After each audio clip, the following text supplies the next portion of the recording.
So geometers, we're going to get to one of my most favorite things in geometry, and it is called indirect reasoning.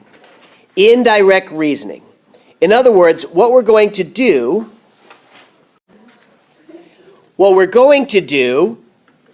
is not think backwards, but what we're going to do is set up a whole bunch of targets. We're going to knock down all the targets, and the target left standing, boom, is the proof, is the winner, okay? So instead of just going after one thing, we're going to destroy 3 other things, or however many other things. So this is called indirect reasoning. You may remember Star Trek, and Spock once said, and quoting Sherlock Holmes, and he says this: once you've eliminated the impossible, whatever remains, however improbable, must be the truth.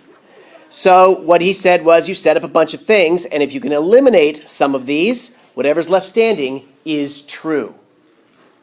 So that's what we're going to do. We're going to be disproving a bunch of things to prove something. Yes, that's how we flow. All right, so let's take a gander at this first one. This is a game called Sudoku, something similar to it, but they use numbers 1 to 9, and they also have other grids. But the goal of this is in each row and in each column to have 1, 2, 3, 4, 1, 2, 3, 4, and not necessarily in order. So, good. So based on this column here, 1, 4, this one has to be a 3 or a 2, and this one has to be a 3 or a 2. So when we think logically, all right, so, but here's a 2 right there. So that means a 2 can't be here. This one has to be the 3. And since that's a 3, this one has to be the 2. Now we can keep working like that to find the other pieces. So continuing on, in this column right here, we're missing a 3 and a 4, a 3 and a 4, and we're missing a 3 and a 4 here. But since we have a 4 right here, then this one can't be a 4, so that has to be a 3, and that one has to be a 4, so this one has to be the 3. And we continue on and on and on like that until we get anyone. Now what about this one here?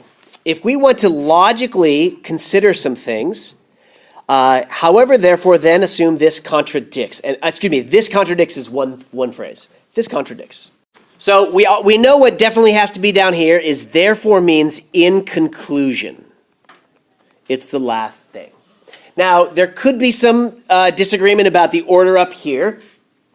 We say we're going to start with assuming something, then argue something for a little bit. However, and however is another way of saying but, and what was that? And then finally, this contradicts in what's left over. This contradicts. Therefore, blah, blah, blah, blah, blah is true. So let's define indirect proof. Here's what an indirect proof is. It is the process of considering all possibilities, everything that's possible. I'm not saying make-believe fantasy, X-Files, sort of. We love to consider these fantastical things because we see it in cartoons all the time now. But we're talking real life, like there aren't clones, and I can't be in 2 places at once, and there's not an alternate universe, okay? Let's talk real life stuff. And what we do is eliminate everything except for one. The one left standing must be true. The one left standing must be true. So we'll provide a courtroom example of it, but let's go ahead and get our steps down and then walk through an example. So let's see. Identify what you're trying to prove. I have to prove X, Y, and Z. I have to prove this. I have to prove that I have an isosceles triangle. I have to prove that X is 6. I have to prove that someone is guilty or someone is innocent. All right, so we're going to temporarily assume the opposite. Sometimes it's called the negation. Sometimes called negation of what you're trying to prove is true. Assume the opposite is true. So then you logically reason, la la la la la la la. You're going to reach, hopefully, a contradiction. So therefore, the assumption must be false. If I assume something, and then as I assume something, I come up to a roadblock, then my assumption was wrong. So what you're trying to prove must be true. Kind of like this. You're coming along, you get to a fork in the road, and you want to go two ways, and your house or somebody's house is at the end of one of them. Well, as I go, I can choose either direction, but if I choose this way, and there were only two options, if I choose this way and I came to a lake instead, what do I conclude? Oh, that's false. So this one has to be the right way. That's essentially what we're doing. We're going to go down this path to prove that this doesn't work. So take a gander at these right here. The first step of an indirect proof, and when I say the first step, it could be something like we have to assume what's the opposite. So there are fewer than 11 pencils in the box. So what do we assume temporarily? We assume temporarily that there are, if there's fewer than 11, what is the negation of that? Tell your neighbor there are at least 11 pencils. Or you could say 11 or more pencils. 11 or more pencils. I would not say more than 11 only. I would have to say 11 or more. Because the opposite of fewer than 11 does not include 11, or includes 11. So, assume temporarily that a number that ends in 0 is divisible by 3. Now, we're not actually having to go the whole gambit here. We're just going to start it off. What about the next one here? 4x plus 3 is greater than 12. So what do I assume? I assume that we have less than or equal to. So it's both of those. Okay, triangle RST is not an isosceles triangle. So triangle RST is an isosceles. There we go. Triangle RST is an isosceles triangle. By the way, the logic that we're dealing with here has to do with the law of non-contradiction. And the law of non-contradiction says this: a thing cannot be itself and its opposite in the exact same way and the exact same time.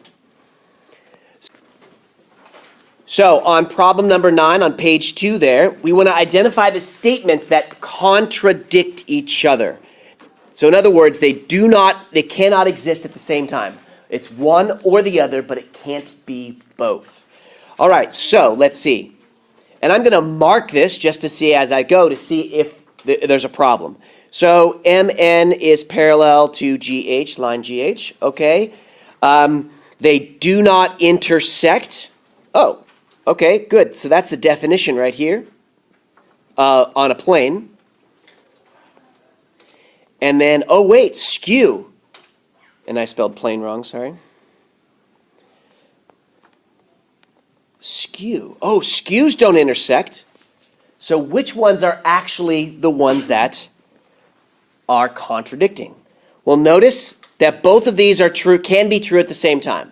It's parallel means they don't intersect on a plane. Skew means they don't intersect three-dimensionally. So, can you be skew and parallel at the same time? And the answer is no. So 1 and 3 contradict. Because I cannot be parallel and skew at the same time. Now let's try to go through, do or do not, there is no try. Let's actually do an indirect proof. So we're going to fill in the blanks, but we're going to see the logic behind it. All right, so let's see what we are trying to do. Number 1, we are told, given this diagram, we're told that angle S is equal to angle W, or congruent to. Angle T is congruent to angle V. And we're trying to prove that TS is parallel to VW. All right, so since that's what we're trying to prove, let's assume that it is not parallel. So assume temporarily that, in this case, they're calling it ray, TS, and I'm going to say not parallel, whether that symbol is legal or not, I'm not sure, to VW. You certainly don't want to align yourself with VW these days, I just gotta say. Scandals, okay. All right, so next. So then, by the converse of what? So let's see, how are S and W related? Well, S and W are relative to this right here, and this right there. So if I were just to re-sketch what I just did, how are these two angles related? Good, so these, since they are corresponding angles, by the converse of the corresponding angles, either theorem or postulate, depending on your book, then they cannot be parallel.